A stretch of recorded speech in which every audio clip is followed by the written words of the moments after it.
오늘은 사념처 명상의 세계 555쪽입니다.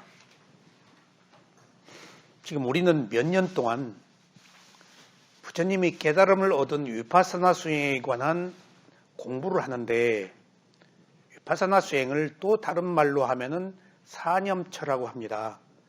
사념처는 네 가지 알아차릴 대상, 그래서 몸, 느낌, 마음, 법입니다.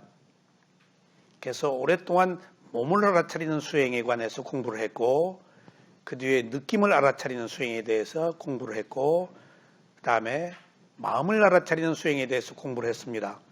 그리고 마지막에 최종적으로 법을 알아차리는 수행에 대해서 지금 공부를 하고 있습니다. 법은 무엇인가? 그것을 담마라고 합니다. DHAMMA. 그 담마라고 그러는데, 인터내셔널 발리어를 로마자로 쓴 것을 인터내셔널 발리어라고 그래요. 발리어는 글이 없으니까. 그래서 세계의 교학자들이 담마라고 법이라고 할 때 D자를 대문자로 쓰면은 진리라고 하고, 소문자로 쓰면은 알아차릴 대상이라고 하자. 그래서 법념처의 법은 두 가지 의미가 있습니다. 하나는 알아차릴 대상. 무엇을 알아차려? 몸과 마음. 그래서 몸에서 몸이냐, 느낌이냐, 마음이냐가 법이에요. 이렇게 알아차릴 대상의 법이 일정한 단계에 이르면은 지혜가 성숙되어서 무상고무화의 진리의 법으로 바뀌어요. 그러니까 법은 두 가지 의미가 있다고 그랬죠. 대상의 법과 진리의 법. 먼저 우리는 법념처에서 대상으로 삼아야 돼요. 그러니까 대상이 없으면 수행이 아니에요. 뭔가를 알아차려야죠. 뭘 알아차릴 거냐? 무기에 빠진다고 했을 때, 멍청하게 있을 때는 수행 안 하는 거예요. 대상이 없잖아.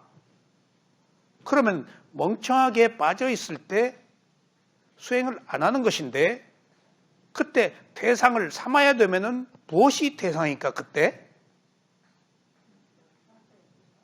멍청하게 빠져 있네가 법이에요.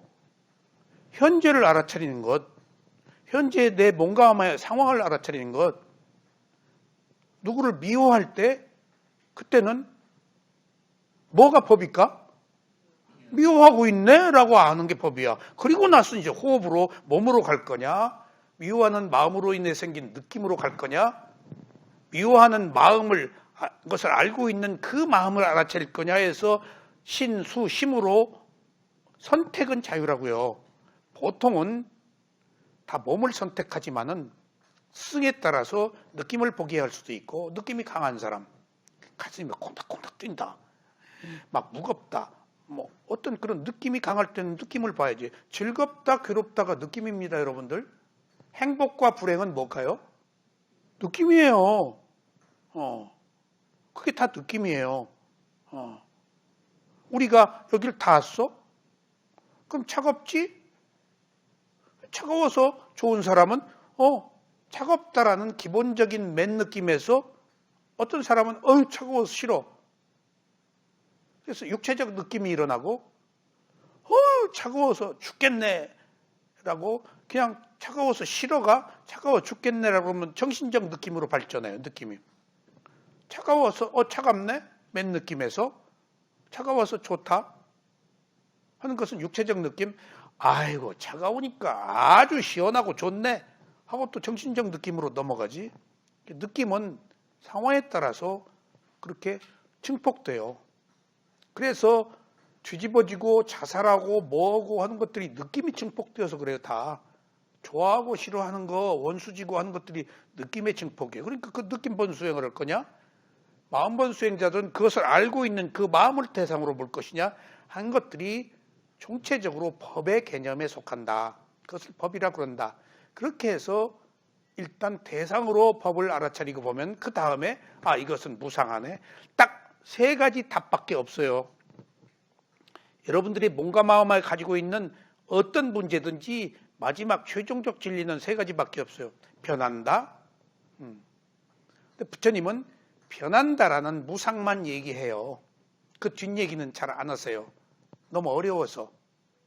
변한다 하면 진리에 트라이 한 거예요.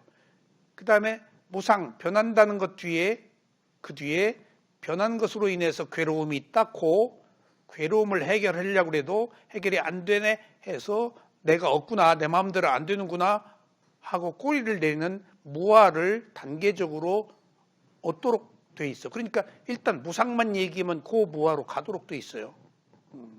그러니까 그 어려운 그 어려운 무아는 얘기해야 몰라요. 몸과 마음이 있는데 내 몸과 마음이 아니라고 이거 인정할 수 있는 줄 아세요?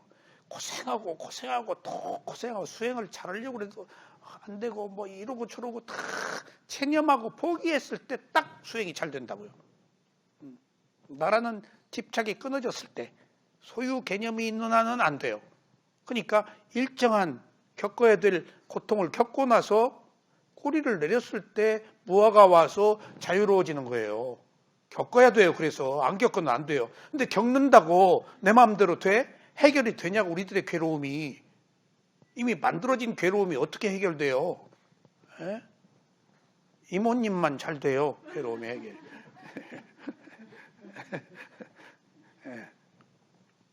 그러니까 그런 일련의 과정을 거치는 것이다. 그래서 처음부터 수행을 잘하기를 바라지 말고 다 조건이 성숙되기를 바라야 되는 것입니다. 아셨죠? 그런 법의 지금 하이라이트는 사성제예요. 지금 네 가지 성스러운 진리, 고진멸도.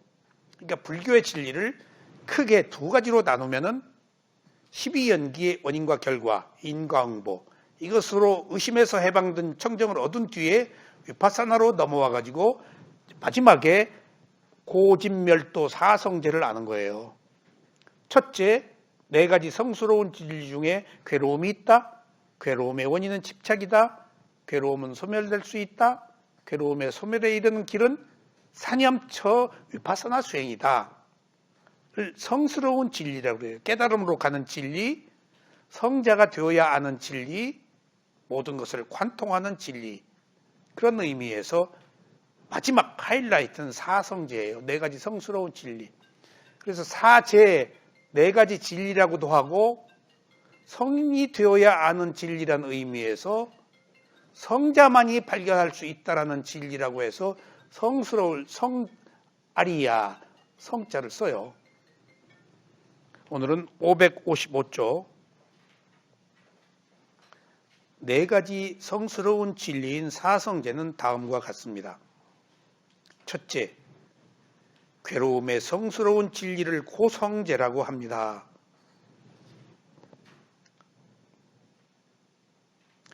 부처님이 말씀하셨어요. 자, 여기 내 손안에 한 줌의 풀에 있다. 나는 이것을 말한다. 내 손안에 있는 한 줌의 풀, 이것이 내 몸과 마음이야. 저기 밖에 있는 숲에 있는 무수한 풀, 세상에 있는 무수한 풀을 난 다 안다. 그것을 다 안다. 근데 나는 내 손안에 있는 한 줌의 풀을 얘기한다. 손안에 있는 한 줌의 풀이 괴로움이에요. 한 인간의 괴로움이에요. 그러면 바꾸어 얘기해서 내가 저걸 다 아는데 그 세상의 모든 이치 그런 걸 다 알아서 얽히고 설킨 거 다 아는데 이미 12연기에서 의심해서 해방되는 청정 모든 것은 그럴만해서 그랬어. 원인과 결과야. 조건에 의해진 것이야. 응? 필연적인 거야. 그럴만해서 그린 거야. 그러니까 더 의심할 게 없어. 세상에서 일어나고 있는 일들이 받을만해서 받았어. 그러니까 세상에 있는 모든 일들이 나하고 무슨 상관이냐. 지금 나의 가장 큰 과제는 내 몸과 마음이 가지고 있는 괴로움을 해결하는 것, 이것밖에 없다. 여기서 위파사나 수행의 대상이 자기 자신의 몸과 마음이라는 사실이에요. 내가 몸과 마음이 있어서 현재를 살고 있는데 내 몸과 마음을 떠난 것은 관념이에요. 아무 의미가 없어요. 심지어 새끼들의 몸과 마음도 의미가 없어. 남편의 몸과 마음 더더욱 의미가 없어. 내 몸과 마음이 있어야 다른 것들이 있지. 그렇다고 해서 그걸 부정하는 게 아니고 지금 내 몸과 마음이 괴롭지 않는 것이 가장 당면한 과제다. 내 몸과 마음의 청정, 해탈이 지금 불교의 핵심적 진리예요. 그것은 내 몸과 마음에 관한 문제는 괴로움이라는 거예요. 괴로움. 그래서 부처님이 다 알아도 손안에 있는 풀만 얘기한다는 것은 지금 우리들의 당면한 것 이상의 관심을 돌리지 말아라. 지금 가장 화급한 문제는 anytime, always, 항상 내 몸과 마음이다. 내 몸과 마음으로 인해서 생긴 문제이니까. 내 몸과 마음으로 생긴 문제는 내 몸과 마음의 해답이 있지 밖에 해답이 없어요. 어떻게 세상을 내 마음대로 해요? 나도 내 마음대로 못하는데. 그러니까 우선 해결 가능한 것이 내 몸과 마음이야. 그나마라도. 내 몸과 마음을 해결하려고 해도 안 되는데 그나마라도 좀 알아차리면 개선의 여지가 있어. 그래서 부처님은 나는 괴로움을 해결하는 것 다 이것 하나만 했다. 이 이상도 이하도 아니다라고 선언하셨어요. 괴로움을 해결하는 거. 은현 씨 여기 왜 나왔어? 고양이 때문에 괴로웠지? 고양이 때문에 심각하게 괴로웠지? 예? 예. 왜 고양이를 집착했어? 예. 근데 안 되지. 집착을 못 끊지. 예? 습관대로 살기 때문이야. 다 우리들은 자아가 있어서 자아가 있는 한 내 뜻대로 하려고 그러기 때문에 괴로워요. 이건 구조적으로 무아를 모르는 한 괴로울 수밖에 없어요. 그러니까 괴로움의 피조물이에요. 우리는 어느 의미로 조건지어서 생긴 거예요. 삶이 괴로움이에요. 이게 괴로움이라고 모르는 100년보다 괴로움이라고 아는 하루를 사는 게 유익하다고 그랬어요. 그러니까 괴로움이라고 지금 제 얘기는 괴로움이라고 알아야 돼요. 그래서 가슴에 화근거리는 느낌을 괴로움이라고 실감해야 돼요. 괴로움을 피하지 마세요. 괴로움같이 좋은 대상이 없어요. 괴로움같이 좋은 약이 없어요. 괴로움이 와서 괴로움을 있는 그대로 볼 때 괴로움이 해결돼요. 그 이야기는 괴로움을 피하기 위해서 온갖 것을 하는데 푸닥거리도 하고 뭣도 하고 별짓을 다 하는데 감각적 욕망, 향락, 권력, 돈, 전부 술, 담배 전부 괴로움을 해결하기 위한 수단이에요. 근데 그거 가지고 괴로움이 해결돼요? 안 돼요. 근본적으로 괴로움의 원인이 있기 때문에. 그래서 괴로움의 원인을 해결하려면 괴로움이 있네? 라고 알아차리는 거예요. 그것을 대상으로 알아챌 때만이 괴로움을 보는 새로운 마음이 청정하게 일어나서 분리가 된다고요. 그러니까 지금 중요한 것은 괴로움이 왔어. 응? 보이스피싱으로 이제 뛰었어. 또 돈도 뛰고 또 누가 나를 비난했어. 어쩌고 저쩌고 새끼가 속을 썩여. 다 괴로움이 왔어. 그 괴로움이 온 것은 와서 보라고 온 거야. 지금 괴로움이 왔으니까 빨리 어디로 벼룩처럼 뛰라고 온 거야. 진리의 입장에서는 괴로움이 있으니까 와서 보아달라고 나타난 거예요. 괴로움이 왜 나타났죠? 와서 보라고. 근데 우리는 와서 못 보잖아요. 어떻게든지 없애려고 그러고 다른 대안을 찾고. 이것이 수행이에요. 있으면 있네라고 와서 보는 거. 근데 우리는 있는 것을 있는 그대로 본 적이 없어요. 자아 때문에. 나를 강화하기 위해서 어떻게 그걸 없애려고 하거나 또 다른 걸 대체하거나 뭔가를 또 다른 감각적 쾌락을 통해서 뭔가를 얻으려고 하거나 그냥 왔으면 놓고 봐야 되는데 놓고 못 본다고. 이게 말로 그렇지 얼마나 오랫동안 우리는 하려고 하는 의지를 가지고 살아와서 놓고 본 적이 없어요. 놓고 볼 수도 없어요. 놓고 보는 방법도 몰라요. 해결 방법을 몰랐어요. 우리는. 부처님이 있는 그대로 보라고 한 것이에요. 근데 있는 그대로 볼 수가 없어요. 어떻게? 전통적으로, 문화적으로, 혈통적으로 자기 DNA, 습관 다 있잖아요. 살아온 습관이 있는데 그게 업의 인과응보예요. 습관으로 흘러가서 살고 있는데 내가 습관을 끊고 새로운 의지로 놓고 객관적으로 보아? 딱 던져놓고 봐. 내 새끼를 턱 던져놓고 봐. 불가능하다고 이건. 그래서 우리가 여기 모여서 자기 호흡을 보기 시작하는 것, 오른발 왼발을 보기 시작하는 것은 내 몸과 마음을 볼 때 개입을 적게 해요. 아셨어요? 나가면 무조건 개입이야. 무조건. 내가 본다라는 것이 무조건. 낙엽 떨어지는 거 보고 무상을 느끼면 그것은 무상이 아니고 감상이에요. 고양이에 대한 문제, 애정, 나가서 나의 슬픔이 전개돼요. 어머니 돌아가셔? 어머니 돌아가신 그 죽음 자체를 못 봐요. 나와 연관된 내 슬픔을 보지. 부모 슬픔 못 본다고. 에? 그래서 이모님 돌아가셔도 다 안 슬퍼해요. 태어났으니까 돌아가셨네 하고 말 거예요. 에. 그게 집착을 끊는 거예요. 내가 이모님 돌아가니까 했어. 막 울고 집착 그러면 이모님 돌아가신 다음에 나하고 만나. 착착 내가 끌어당겨. 뭘로 만날지 모르겠네. 이웃집으로 만날지 뭐 가족으로 만날지. 끌어당기는 거야 내가. 못 달아나게. 그렇게 해서 만나는 거예요. 이게 파장이. 그런 모든 인연을 끊는 것. 그래서 괴로움이라는 것은 우리들에게 가장 당면한 과제인데 실제 괴로움은 별 볼 일 없는 건데 우리가 크게 생각하는 게 괴로움이라는 것을 두려워하지 말고 이제 피할 수도 외면할 수도 대체할 수도 없는 것이다 라고 이해해 주세요. 아셨죠? 그걸 고해라고 하는 거예요. 고통의 바다. 왜 고해라고 그래? 고통의 바다에 넘어가면 뭐가 있어? 피안이 있잖아요. 퍼펙트한 완전한 해탈 자유.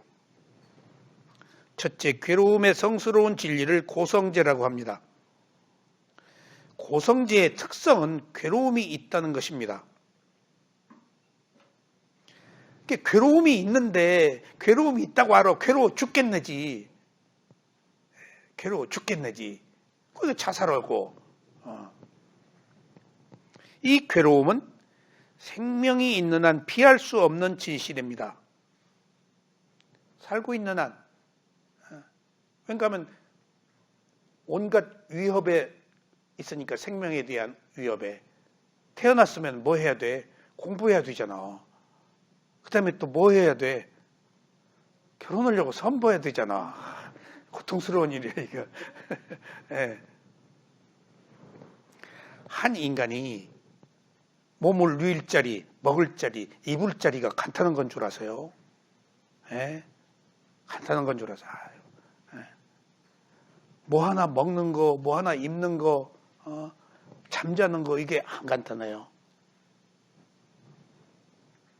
저는 어젯밤에 새벽 4시쯤 잤는데 문득 뭘 보다 잡는가 하면은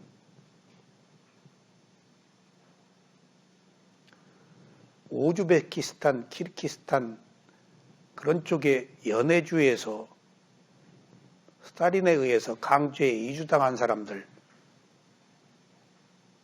그 사람들이 차를 끌고 어디로 가는지도 모르는 기차에 실려서 올 때 스탈린이 연해주에 사는 우라지보스토크 쪽에 사는 조선 사람들이 일본 사람이 첩자다라고 그래가지고 강제 이주를 시키고 지식인들을 약 10,000명 이상을 지식인들을 총살시켰더라고요. 지식인들이 변절한다. 근데 일본이 러시아를 침략할 것이다 2차 대전 때 라는 정보를 듣고 한국 사람이 이제 일본이 러시아 침략을 하면 연해주부터 울라디보스토크로부터 가니까 지식인들을 10,000명 가까이 다 죽이고 기차에 태워서 어디로 가는지도 모르고 가다가 그 비참한 이야기 가다가 죽잖아 이제. 그러면 정차하면은 이제 역에다 그냥 버리고 죽어서 뭐 하면 그냥 가다가 철길로 내려보내고 노인 어린애에게 주고 나자빠지고 갔더니 여기 뜨면 저기 뜨면 내려줬겠지. 황무지야. 갈 데만 있고. 마땅한 연장도 없어 손으로 파가지고 뭘 준다고 그러더니 주지도 않고 그 땅으로 움막 파고 살고 150년 됐더라고요. 그 후손이 조선족이지 한국말은 모르고 늘 조국을 그리워해서 이 사람들이 전에 자동차를 대절해서 북한으로 들어가려고 했다가 실패했어요. 그래서 이번에는 한국 스폰서를 잡았는 거예요. MBC가 촬영을 했대. 그리고 뭐 누구 기업들이 돈이 많이 들어가는 거니까. 그렇게 해서 그 사람들이 자기 조상들이 중앙아시아 간 그 역코스로 가가지고 연해주 가서 우라디스토크로 북한으로 그러니까 북한 국경을 다 사전에 승낙받았지. 내려와가지고 판문점으로 한국까지 왔어요. 그 뼛속에 서린 그 한을 조국에 대한 한을 우리가 휴전선을 한번 뚫어보자 해가지고 근데 이제 북한이 거절해서 전에는 못 갔는데 이제 외교적으로 거기서부터 이렇게 곳곳에 조선인들이 고려인이라고 그 고려인들이 이 사람들이 올 때 곳곳에 연락해서 이 사람들을 환영해. 다 90몇 세, 80몇 세 이빨 빠지고 그 1세, 2세들 다 2세들 주로 환영하고 박수 쳐주고 음식 주고 그렇게 끈끈한 정. 그래가지고 서울까지 왔더라고. 3부작으로. 난 보통 뭘 보면 눈물이 흐르는데 눈물조차 말랐어요. 얼마나 처절한 삶. 그러니까 바꾸어 얘기하면은 난 모든 것을 업으로 보거든요. 업으로 보기에는 너무도 처참하다. 그리고 그 시작은 동학남부터 시작해가지고 지주들이 가렴 주고 하니까 전봉준이가 녹두 장군이 전라도 거기서 관병과 항쟁을 일으켜서 동학난이 일어나니까 일본 사람이 들어와서 일본 사람이 한국을 식민지화할 수 있는 것이 동학난 때문에 외세가 개입이 됐어요. 그것부터 시작되어서 얼마나 혹독한 비참한 말을 뺏기고 착취당하고 성을 뺏기고 그리고 많은 사람들이 중국으로 러시아로 많은 사람들이 갔잖아요. 그래서 거기서 또 쫓겨가고 처참하게 죽고 거기서도 또 교육들을 받아가지고 거기 굉장히 그 높은 지위로 다 올라가고 그랬더라고요. 교육열이 뛰어나니까. 그래서 그것을 보면서 업이라고 하기에는 너무 참혹하고 이걸 업이다라고 보기에는 너무 참혹하고 처절해서 야 무슨 잘못을 했길래 고려인이 한민족이 세계의 가장 유일한 분단 국가로서 지금도 대치돼 있고 하나는 핵무기 가지고 있고 지금 한국이나 북한이나 강인한 에너지는 똑같아요. 우리는 좋은 쪽으로 경제 성장을 했지만 저쪽은 또 안 좋은 쪽으로 철저하게 폐쇄적인 것이 똑같은 에너지예요. 그쪽 독한 거 우리가 똑같은 독한 거예요 지금. 뭐라고 못해요 그 에너지가. 그 사람들이 어떤 사람들이 똑같은 에너지다고요.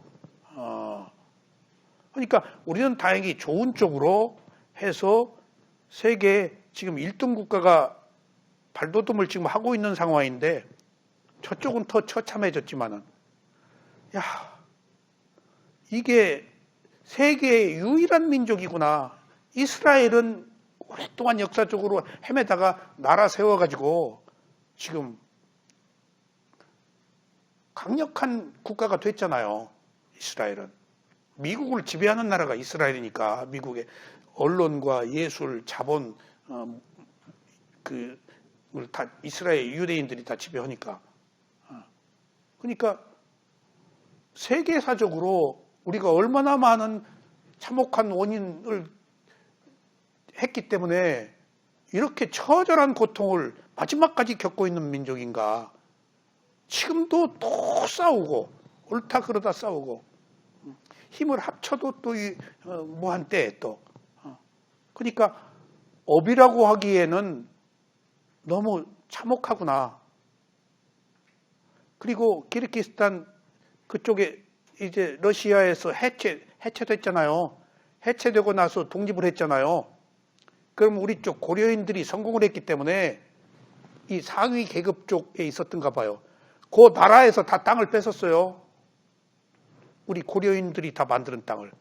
거기 원주민들이 자기들이 잡으니까 또 러시아 사람한테 학대당하더니 이제 또 거기서 또 이제 그 토착 인종들한테 또 해가지고 다 뺏겨가지고 그 삶이 또 다시 공공해져가지고 그 고려인들이 지금 한국에 와서 전라도 어디에 모여들더라고요. 너무 오랫동안 떨어진 한국말을 또 못하네. 낱낱이 러시아 곳곳에 또 흩어져 있고. 나중에 거기서 또 배척받으니까 연해주로 다시 백홈을 했더라고, 이 사람들이. 그런 처절한 삶을 보면서 세계에 이렇게 이런 유랑민족, 이렇게 분단된 민족, 극단적으로 대치하는 민족이 없거든요. 세계, 대만과 중국도 사람들은 왔다 갔다 해요. 독일 통일됐죠. 이제 없어요. 이게 무슨 죄인가 라고 느끼면서 잠이 안 오더라고요. 그리고 나서 내린 결론은 지금 모처럼 한국의 코로나 바이러스로서 세계 1등 국가로서 입지를 굳히고 있고 특히 중국과 일본을 앞서서 우리가 무한히 발전하고 있고 여러 가지 조짐들이 좋은 쪽에 흐름이 있고 한국은 지금부터 그 혹독한 시련을 견뎌내고 이제 빛 좀 보고 살만한 때가 왔구나. 정말 이걸 준비해야 돼요. 그리고 우리가 만들어야 돼요. 이런 좋은 기회를 지금. 그러니까 이것도 너무 오랫동안 핍박받고 살아오니까 우리가 자생적으로 강인한 생명력으로 지금 이렇게 된 것 같아요. 그리고 지금 북한과 대치돼 있잖아. 그러니까 항상 우리 빨리빨리 남다르게 목숨 걸고 뭘 달라드는 이유도 대치돼 있는 것이 오히려 작용해서 눈부시게 더 발전하고 있지 않나 싶은 작용에 대한 반작용이 또 있지 않는가도 싶어요. 느슨하지 않게 항상 타이트하게 목숨 걸고 달라지는 것이 지금 이게 그런 조건들이 생겨서 만드는 현재 우리들의 그 결과가 아닌가. 이거 잘 지켜서 마음을 가다듬어서 이거 좋게 발전시켜야 되지 않겠는가. 정말 우리는 이제 한시름 벗고 그 조상들의 참혹한 그 고통 속에서 벗어나서 우리가 이제 힘 좀 필 때가 이제 오지 않았는가. 그런 생각을 했어요. 매우 박습니다, 지인은. 아셨죠? 네. 그게 다 괴로움이에요. 그 괴로움을 있는 그대로 보면은 업이라고 하기에는 너무 처절한 것이구나.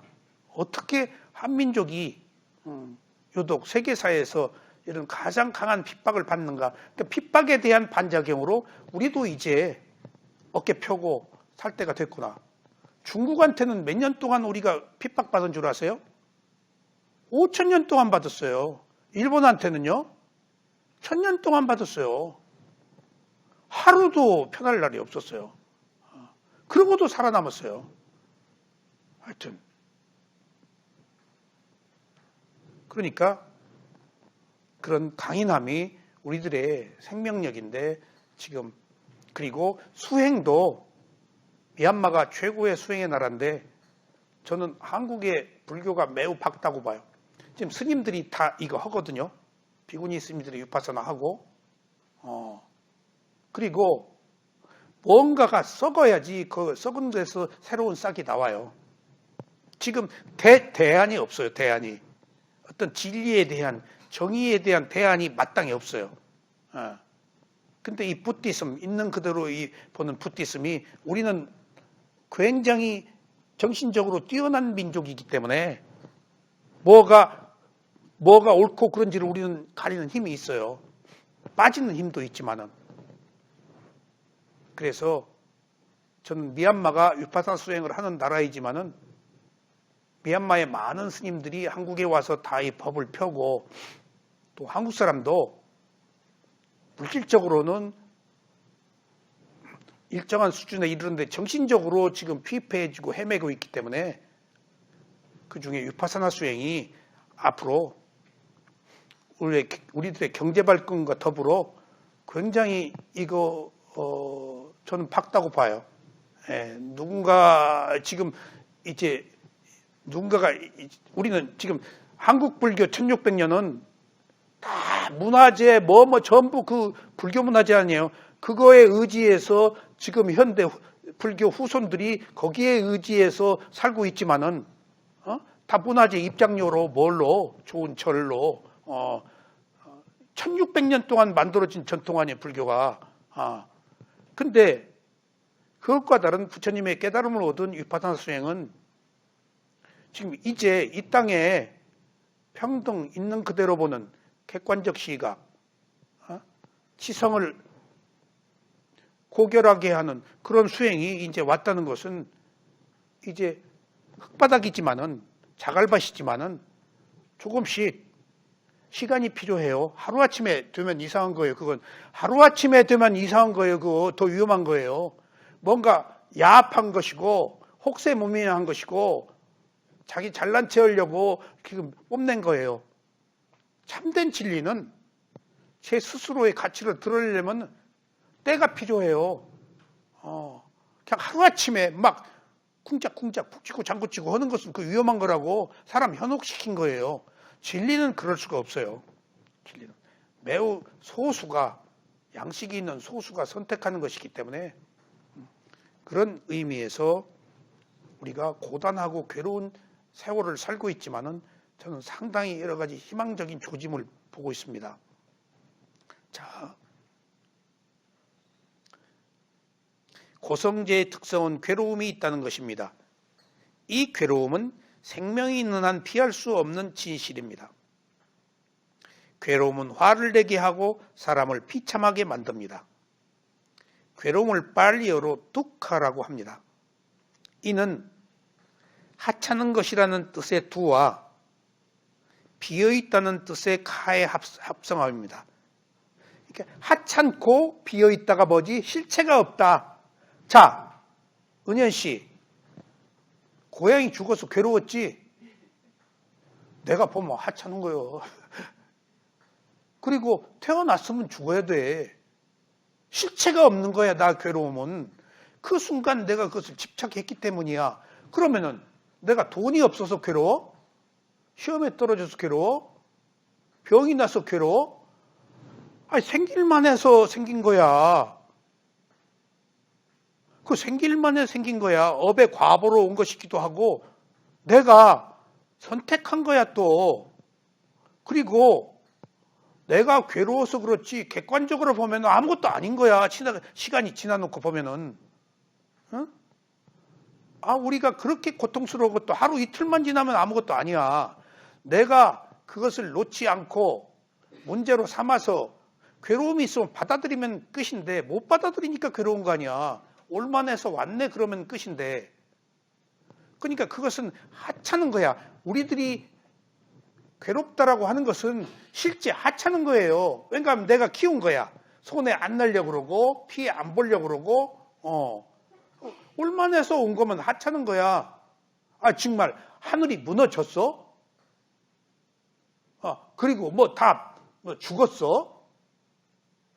아니잖아. 일상의 삶 속에서 일어난 작은 개울 같은 파장이야. 찻잔 속의 태풍이야. 근데 나는 손에 안 보려고 그러고 그걸 문제 삼고 하니까 그게 커진 거야. 찻잔 속의 태풍이 진짜 태풍이 된 거야. 하찮은 거야. 그리고 그 하찮은 것들은 계속돼 일어났다 사라져. 그 순간에 하찮은 현상이 있었을 뿐이야. 그것은 일어난 순간 사라져. 근데 내가 기억이 그걸 가지고 가잖아. 실체가 없는 거야. 내가 소유할 수도 없는 거야. 조건에 의해서 일어났다 사라지는 거야. 그러니까 괴로움이라고 말하는 둑하는 하찮은 것하고 실체가 없다라는 것은 내 마음대로 안 되고 일어났다 사라지는 무상의 의미가 있다고. 그러니까 별 볼 일 없는 거야. 그리고 단지 나의 불만족일 뿐이야. 근데 이것이 지금 큰 거 아니야. 괴로움이. 자살도 하고. 그래서 빨리어를 이렇게 지금 보면은 정확한 뜻을 이해할 수 있어서 부처님이 말씀하신 가르침을 우리가 몇 프로도 해석하지 못하고 살아요.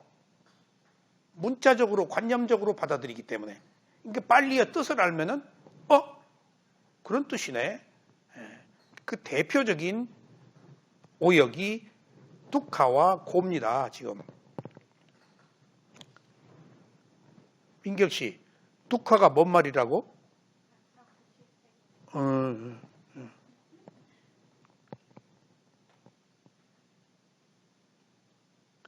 그래서 뜻으로 보면 하찮고 실체가 없는 것이라는 말입니다. 그러나 우리에게는 이렇게 별 볼 일 없는 것을 대단하게 키워서 큰 것으로 생각하고 고통을 겪습니다. 괴로움을 고라고 하지만 이것의 정확한 뜻은 아니고 불만족입니다. 불만족. 약간 만족할 수 없다. 만족할 수 없기 때문에 괴로움이라고 말합니다. 여기서 불만족이라는 것은 제 해석이에요. 제 해석이에요. 그러니까 조금 이게 괴로움에 조금 접근하지 않는 우리들의 인식이 약했는가? 좀 만족할 수 없다. 아마 조금 괴로움이 경감돼. 나 좀 만족하지 못하네. 그래서 불만족이라고 한 거예요. 만족할 수 없기 때문에 괴로움이라고 말합니다. 그리고 하찮고 실체가 없는 것이라는 뜻입니다. 사실 우리의 괴로움이란 욕망과 어리석음과 유신견으로 인해 크게 생각하는 것이지 그것 자체는 하찮은 것입니다. 그래서 제가 미얀마에 수행을 할 때마다 딱 뭐 때문에 괴로워. 좌선을 하면 딱 앉아. 뭐가 탁 떠올라. 딱 괴로워. 보면은 다 우리 집, 내 새끼, 뭐 또 나, 또 무슨 일이 있으면 탁 알아차려. 그때 저는 쌈바잔나를 많이 했어요. 무엇이 이익이냐, 시기, 때, 그다음에 영역이냐, 내가 어리석게 보느냐, 딱 뭐가 하면 쌈바잔나로 지금 내가 이거 할 때 있냐. 그래서 이렇게 나중에 답을 얻으면은 놀라운 사실을 발견했어요. 내가 괴로울 때마다 쌈바잔나로 딱 4가지로 착착착 해보고 그리고 답을 얻었어. 그리고 딱 보면은 내가 괴로울 생각마다 다 나와 관계가 있어. 나구나. 그러니까 어리석음의 첫 번째가 유신견이거든요. 내가 있다는 거야. 그러니까 무아가 아니면은 최종적 깨달음에 이르지 못하는 이유가 자아에 반대 아니야. 자아는 내가 있다는 것이고 무아는 내가 없다는 것 아니야. 그러니까 최종적으로 무아가 아니고서는 유신견 열반에 못 들어가요. 내가 없어야 집착을 끊어요. 그러니까 내가 있다고 하는 한 나는 괴로울 수밖에 없어요. 내 마음대로 하려고 그러니까. 세상은 세상의 이치로 가는데 나는 나의 이치로 판단하잖아요. 이것같이 어리석은 게 어디 있어요.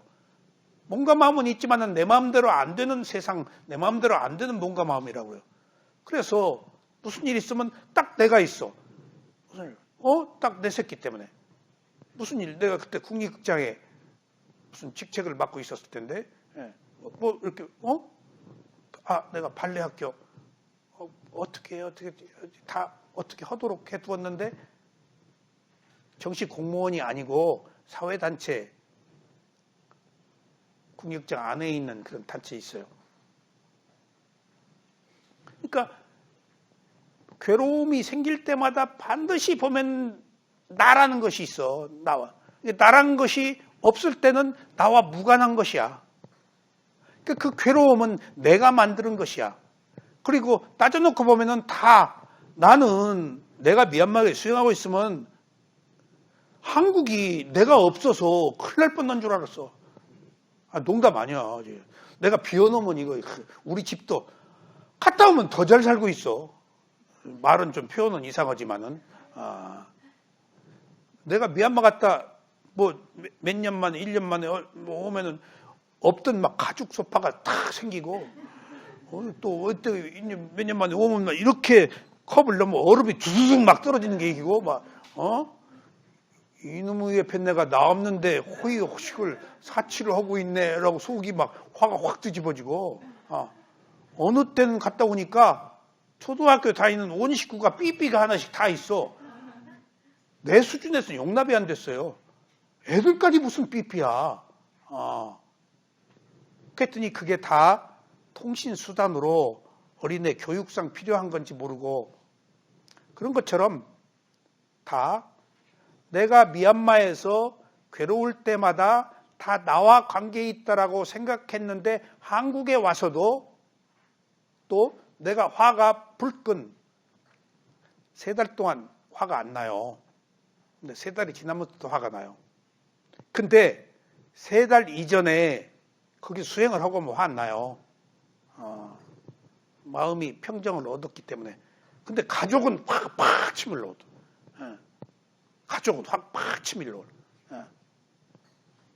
그래서 뭔 일이 있어서 팍 하고 내 방에 와서 딸 방에 있다가 내 방에 와서 탁 소파에 앉았지. 아니 침대. 딱 이제 마음 보고 일어난 거지. 옆에 집사람이 와가지고 죄송해요. 용서해 주세요. 하등에 용서받을 일이 아니야. 근데 내가 확 태도가 바뀌고 딱 화는 안 냈어. 탁 씩씩하다. 근데 마음을 탁 풀고 별거 아니야라고 하는데 별거 아니야라고 허기가 자존심이 또 용납지 않는 거예요. 이거 막 풀기가. 그래서 얼른 또 그 마음을 딱 봤지. 내가 자세를 딱 바꾸려고 하는데 이 바꾸는 것도 좀 개면쩍고 팍 이랬다가 또 팍 이랬다가 이것도 좀 체면 사납고 그래서 얼른 그 마음을 보니까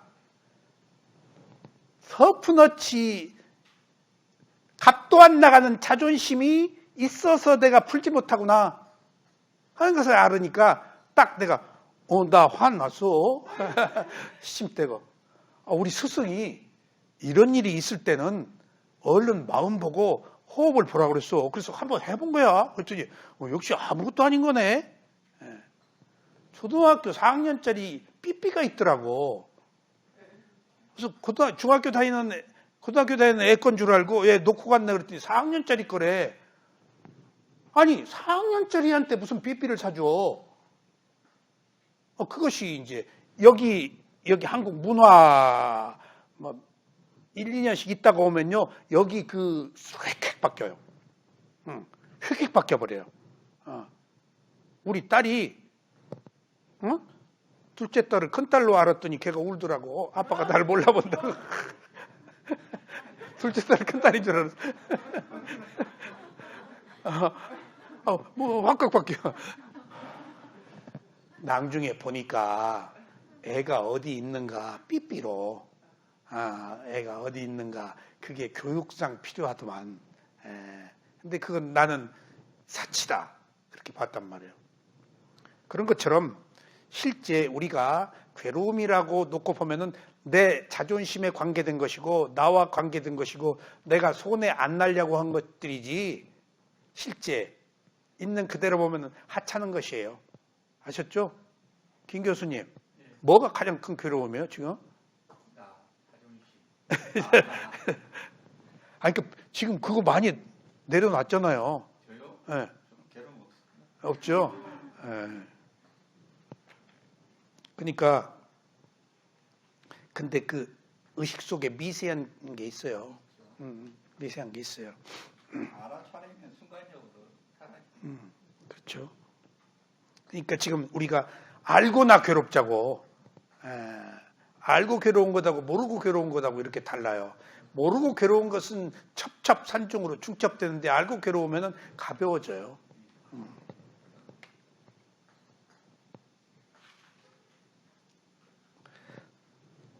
자, 오늘 여기까지 하겠습니다. 둘째, 괴로움은 성스러운 진리라는 것은 다음 시간에 하겠습니다.